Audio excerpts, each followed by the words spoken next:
Welcome back everybody, it's Hunter here with Central Illinois Mobile Detailing, and today I'm going to be showing you how to super clean your rubberized vehicle floor mats. Here I have two Subaru floor mats that are made by WeatherTech, but any rubberized floor mats this method will work on. And I will be showing you how to take them from looking like this to this. And they will only take these few simple products. First, this is the most important one you must have. You need some sort of APC or all-purpose cleaner. I personally use DIY Detail. It's diluted 15 to 1. Definitely don't have to use this one. Any other ones will work, but you need something to break down the dirt. This is not a necessary chemical, but it will add to the job's final look. This is Adam's Rubber Mat and Liner Cleaner. It does do cleaning, but it will also add the color back into the floor mats, which is also really nice. Because you're dealing with chemicals, I do recommend using latex gloves. And then you will also need some sort of agitation device. So I personally use a drill brush for efficiency, but you can also use a detail brush. However, if you're going to use a detail brush, make sure this is just like a standalone brush because it might get rocks and stuff caught in it and you don't want to be scratching up your dashboard or whatever else you're detailing with it. Or you can use a simple carpet brush and just scrub by hand. And then if you are not outside like myself, because it is super cold, a shop vac is super helpful to pick up all the loose dirt on the floor mats. However, if it is warm enough outside, just go out and shake them off. It's way easier, and then it doesn't require a shop vac. Okay, so the first thing we're gonna do is, and you can skip this part if you're outside, but I'm going to simply vacuum up all this loose crap here. And so you can either use like, this is my favorite brush because it's got like this bristles and stuff, or you can just use a normal attachment. So I'm gonna vacuum this up real quick. Turn on the vacuum here.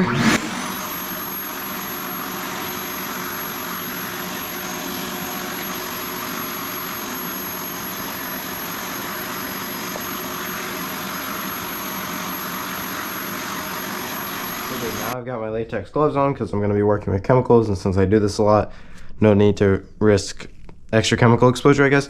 But anyway, so this is my APC that I'm going to use, and because I am using this, I'm going to use this much lighter. But if you are only using an APC, make sure you like thoroughly soak it.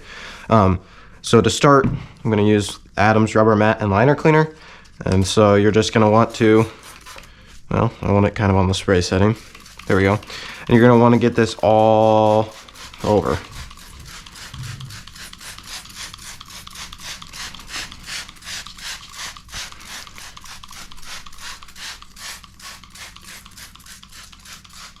Okay, so then after that's like completely covered and everything, now you are going to want to take your APC and just give a few mists of it. This is just helping to break up that dirt, and you're going to let this sit here for a minute. Okay, it's been about 30 seconds to a minute, and this is completely soaked. And also, before we continue, I wanted to mention one more thing I forgot to mention in the intro, that you will also need microfiber towels or some sort of absorbent to sop up this mess that we're about to make.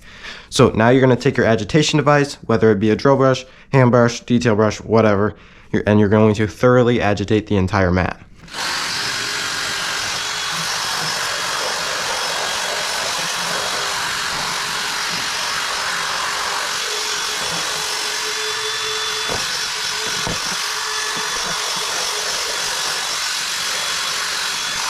You do want to make sure that like areas where the dirt's going to stick more, so like kind of like where all this WeatherTech, like where the branding is and all these like little grooves here, you're going to want to make sure you put more focus into, because that's typically where the dirt sits more.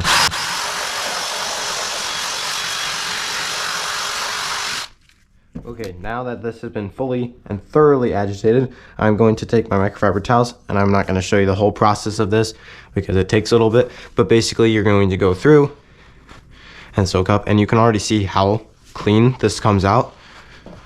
And you're gonna wanna make sure you preference these little areas here, because if you don't get the moisture soaked up out of those areas, when the chemical all dries, it will leave the dirt sitting there behind. So I'm going to go and do this to this entire mat, and then repeat the agitation process on this mat, and I'll show you the results.